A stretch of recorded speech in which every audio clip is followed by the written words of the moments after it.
Hello there, right here we got a brand new beta version for the Bedrock Edition. It comes with the new Allay mob. There's a lot to go over with this cool mob, as well as other news to do with 1.19. So I'm currently here in the beta version of the Bedrock Edition, and they just came out with a new experimental beta, which introduced the Allay mob. This is the mob that we voted for during the Minecraft live event. One of its cool features is if you right click a block on it, it will hold it in its hands, and it'll go around and search the area for more items just like the item you gave it. So if I go ahead and throw one grass block off on the ground, you can see they go ahead and pick it up, and then they'll try to drop it off at the player. And any Allay that you hand an item to, they will continue to follow the player. It's kind of like a little helper that follows you and picks up whatever item it's holding. And if you get too far away from the Allays, they just kind of freeze in place until you get closer. And if you play a note block near these guys, that note block will then become the place where they decide to drop off the item, rather than giving it to the player. So if you put some hoppers near the note block, you're able to pick up the items automatically. Otherwise, they just keep picking up the same item and dropping it again. Now the way you find Allays naturally is from the Pillager Outpost. That is, these little cages that sometimes have iron golems in them will now also have a chance to have some Allays in them. Not all outposts will have this, but this one here does. Looks like there is 3 Allays in there. This kind of goes along the same theme as the Illagers are capturing and holding friendly mobs, like the iron golems, like kind of friendly, and they go after villagers, and those guys are friendly. So if we go ahead and place an Allay next to these guys, they don't look like they will automatically attack it. Now if the Allay is holding an item, you can right click it again to get it back. It doesn't look like the Vex will attack Allays. Now using a dispenser to dispense the item doesn't automatically have the Allay hold it. But that would be a really cool feature to automatically give them items, or even a way to automatically remove their items so you can switch out with a new one. Now when a note block is activated, that will make the Allay only track towards that note block for 30 seconds. So you need a redstone clock to constantly keep them to come back to the same note block. Notice you also can see these noises actually going out to the different Allay in the area. Now I went ahead and increased my simulation distance, so let's see if they no longer freeze when you go far away, and that seems to be the case. Now this is still early development, so they'll probably add in much more features, but currently they would be really nice just to have around the player as you're walking around. You could be collecting resources and you don't necessarily have to pick them up. Like you could chop down a bunch of trees, and when the saplings fall down, the Allay can go around and pick up all the saplings. Or you can put them like inside of my amethyst farm, where the items sometimes fall all about and they can easily pick them up and drop them off in their container. Also, it will be nice when you're mining such a large area, a bunch of blocks would drop on the ground and they would go around, pick them all up and put them into a single area. Now these guys can only pick up items that are on the ground. They can't pick up something that is in block form or doesn't already exist in the world. So typically just wandering about, there isn't that many cases where items are just sitting on the ground. Chicken eggs might be one thing, or something that gets washed off, like grass gets washed off and then it drops the seeds. But they're definitely going to be useful when you're like building and you drop a block. They can come around and pick up those blocks that you drop, especially if they fall kind of out of your range. You don't want to go down and grab it. Hopefully they add in some more automation so that we could do some really cool stuff. Now if you right click on the Allay with a different block, it won't switch what it has. Let me know in the comments what features you think the Allay should have. So if we give an Allay an enchanted book, will it pick up a different type? Let's go ahead and throw down this one, which is different than the other one, and let's see if he picks it up. Yep, looks like he is able to pick up different types. And I was actually given the correct one back. Let's go ahead and give him a piece of sand, and now we'll drop a red piece of sand. And it's go ahead and it's able to pick it up. It's pretty cool. So we definitely can use these guys to sort out unstackable items, the ones that are difficult to sort out. But it seems like we won't be able to sort out specific types of enchantments unless they change these guys. Yeah, I gave this Allay a Allay egg. It's out looking for more Allay eggs. So I gave this guy a strength potion, and if I drop a different type of potion, which is weakness, he is able to pick it up and return it to me. So it seems like it's going to be kind of general what these guys can do. Nothing specific, like not specific enchantments on a sword, or a specific type of something, or color of something. So let's try wool. Yep. Different colors, he returns it to me.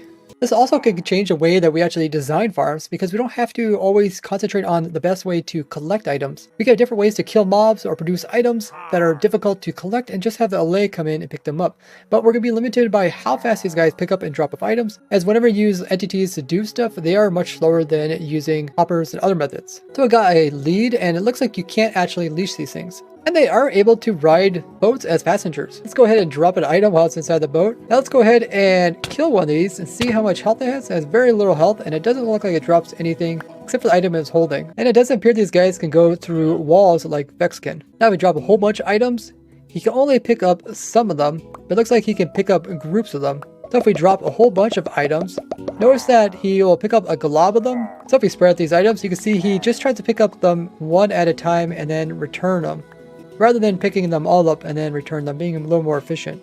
There's also this known glitch here where he has one item already in his inventory and he tries to pick up a different type. And he's unable to because he already has his slots filled.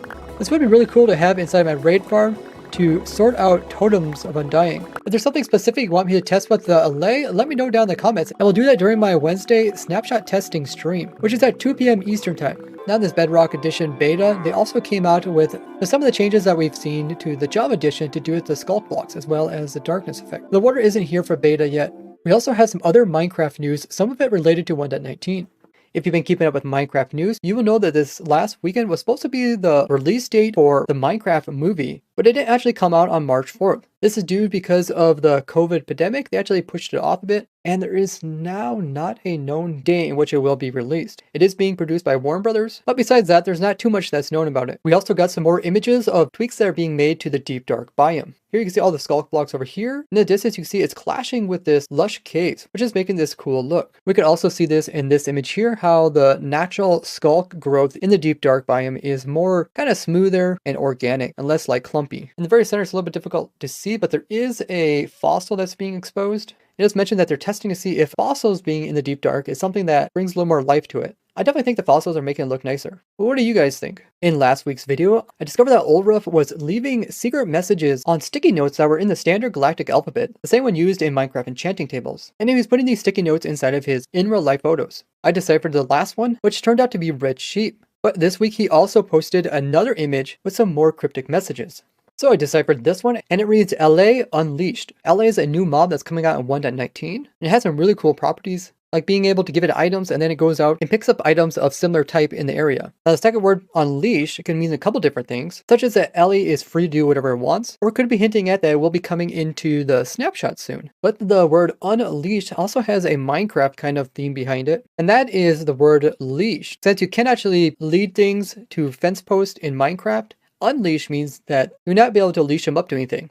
So just like the previous clue, I sent Ulruf a image showing that I found his little hint with the Allay and a lead, also known as a leash, and it's being crossed out as in to illustrate Allay Unleashed. It could also be a hint that Allay cannot be connected to leads, which would make it very difficult for them to be transported around. There's some other cool things that the Allay does, which I cover here, and you can check out after watching this video. Now where the last hint was red sheep, which wasn't really a reference to 1.19, this is clearly a reference since it has the word Allay in it. But this isn't the only sticky note that is in this image here. We also see we got one over here as well as one over here. This one even has something that looks Minecraft related.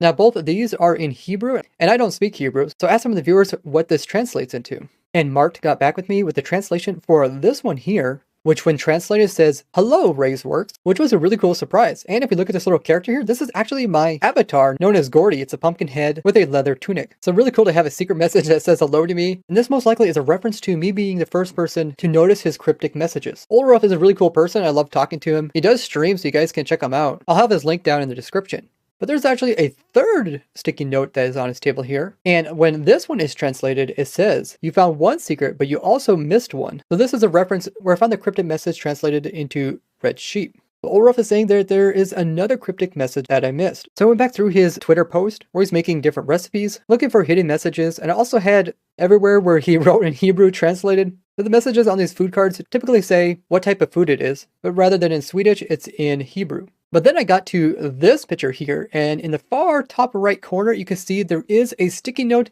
that has the standard galactic alphabet. So this most likely is what he's referring to, the first actual message, and the one that I missed. Translating this one translates to the same as the second one, which is red sheep.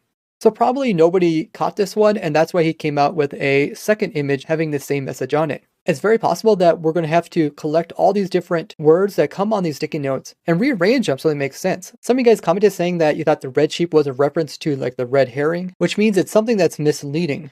So it's possible that these hidden notes are just something fun that Ulruf is doing, but most likely they will give us some insight into the future updates of Minecraft. Now there are some pieces of paper around here too that have some messages on it, but Mark said he had a hard time reading these. He said this paper here talked about torches, which is not a common thing in Hebrew, so it could be Minecraft related. Now I'll have the original post in the description. If any of you guys are able to decipher these other notes, go ahead and ping me in my Discord. And this is a good time to remind you guys to join me on my Twitter here, where I give you guys updates on the latest things that I'm designing.